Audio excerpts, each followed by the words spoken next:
અમે જઈ રહ્યા હતા આજે કશે બહાર, તો વિડીયોના લાસ્ટ સુધી તમે જોયા કરજો. ગુડ મોર્નિંગ, મારું નામ હર્ષિતા છે. હું સુરતમાં રહું છું અને ગામડાનું વાતાવરણ જો કેવું મસ્ત અને એકદમ સુંદર છે. સૂર્ય પણ આમે દેખાય, આપણે સિટીમાં તો એવું કાંઈ દેખાય જ નહીં. અને અમે પહોંચી ગયા હોટલે. ત્યાં સમોસા, ગોટા અને ભજીયા ઘણું બધું હતું. પછી વડોદરા જઈને અમે પાછો નાસ્તો કર્યો, ઢોકળા અને ભજીયાનો. અને પછી અમે પહોંચી ગયા અમારે જ્યાં જવાનું હતું, તેનું નામ છે સુરાપુરા ધામ ભોળા, અને દાદાના દર્શન તમે પણ કરી લ્યો. પછી અમે બધાએ ત્યાં પ્રસાદ લેવા બેસી ગયા, અને પ્રસાદમાં હતો શાક અને રોટલી. પછી બધાએ થોડો થોડો પ્રસાદ લઈ લીધો, અને મેં પણ થોડું જમી લીધું પછી ત્યાં જઈને.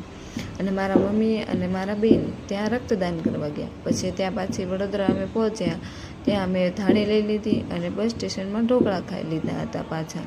અને ત્યાંથી અમે નીકળી ગયા, અને બસ નીકળતા અમે 11 વાગે સુરત પહોંચી ગયા. અને ત્યાં અમે હોટલમાં જઈને પાઉંભાજી ખાધી.